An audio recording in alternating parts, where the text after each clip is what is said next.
de gente que hoy son miembros de nuestras iglesias que tienen tatuajes en sus cuerpos, y muchos de ellos se entregaron de veras al Señor con todo su corazón. Dios los perdonó, Dios los restauró, sus problemas emocionales fueron resueltos en el Señor, ahora están llenos de paz interna, tienen una relación profunda con Dios, se consagraron al Señor, le conocieron verdaderamente y le están sirviendo. Pero sin embargo hay cicatrices que se reflejan en su cuerpo, y cuando nosotros vemos a esos hermanos que están en la iglesia, no los vemos como Dios los ve. Dios los ve como personas perdonadas, como personas consagradas si realmente se consagraron.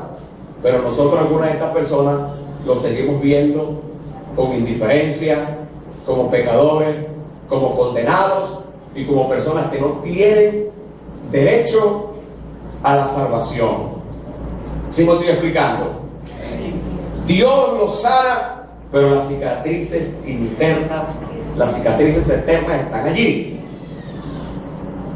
Todo lo contrario ocurre con las personas que solamente llegaron a la iglesia con el gran problema del pecado, pero que además del problema del pecado, con problemas emocionales.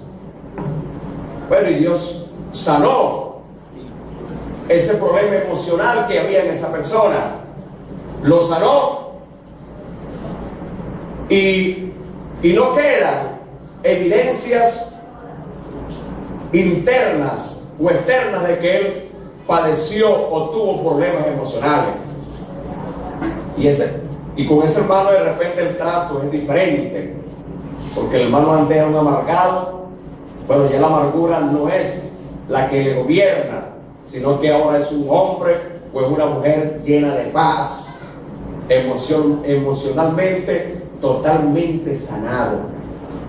Pero ¿qué tal con aquellos cuyas evidencias del pecado todavía se reflejan en su cuerpo físico?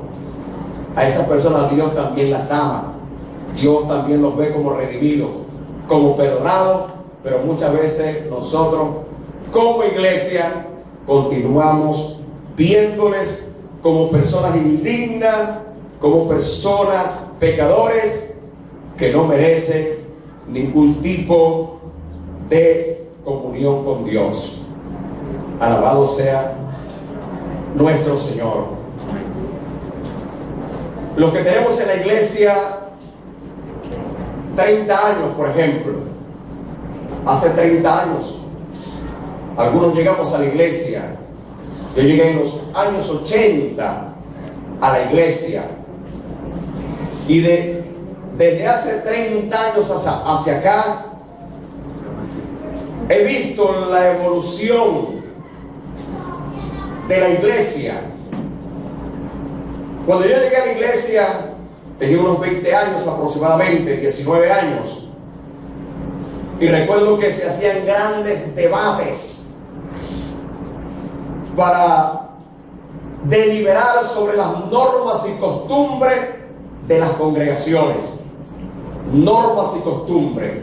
Y eran grandes debates en los cuales invertíamos horas y horas para determinar qué cosa se podía usar y qué cosa no se podía usar.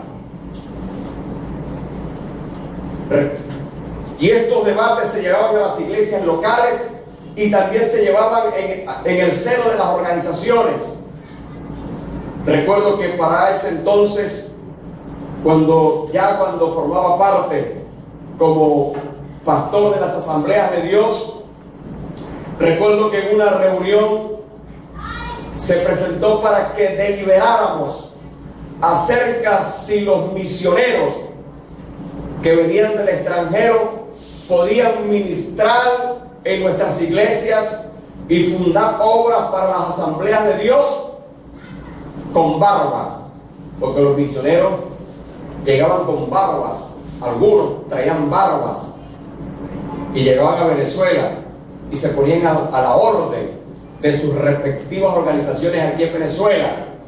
Pero para ese entonces las Asambleas de Dios, en sus reglamentos y estatutos, tenían terminantemente prohibido que los miembros locales de las congregaciones afiliadas a su organización usaran barbas, y por consecuente ningún pastor podía usar barba. Si un pastor o un miembro de la iglesia de las Asambleas de Dios hace 30 años usaba barba, era digno de una disciplina o de una suspensión.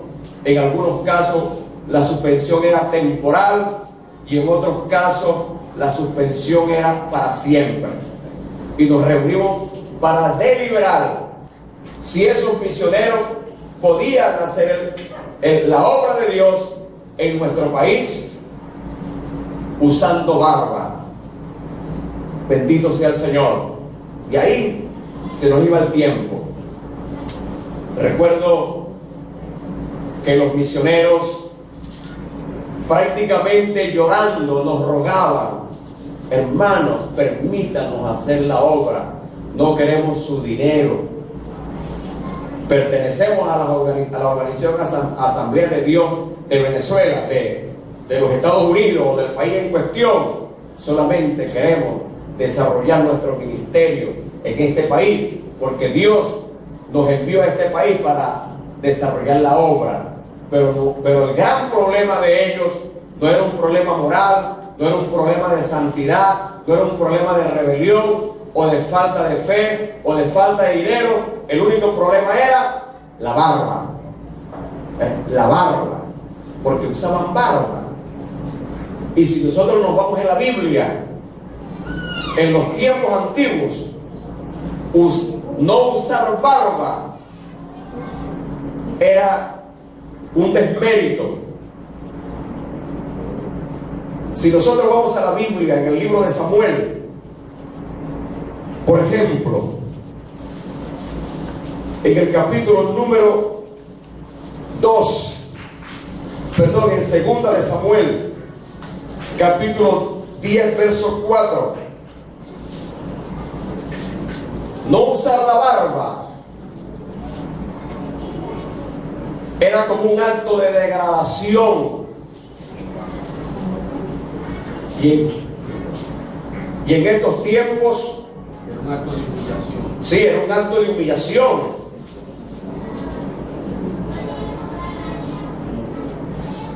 Ese era el colmo. Allí se iba el tiempo de nuestras discusiones, en que si se debía hacer barba o no se debía usar barba. Recuerdo que posteriormente, en una próxima reunión que realizamos a nivel nacional, uno de los temas era si los hermanos que tenían problemas de calvicie podían usar peluca o no podían usar peluca. Ese eran los temas de gran relevancia. Los hermanos pueden usar peluca o no pueden usar peluca. Dios mío, ¿por qué tenemos que meternos con los aspectos personales de la gente? Pastor, y eso aleja a mucha gente a llegar aquí al Evangelio, porque se siente que lo van a juzgar por su apariencia, por si usan tal ropa, y a veces eso aleja. He escuchado comentarios de gente de eso. Antes, por lo menos ahora se reciben las iglesias y no están tan pendientes si como visten, siempre lo tienen de un color, si lo tienen de otro. Pero eso aleja a la gente del Evangelio también. O sea, sienten algunos temor, se sienten temor a ser rechazados, a ser juzgados. O sea, nos enfocábamos en los aspectos personales de la gente.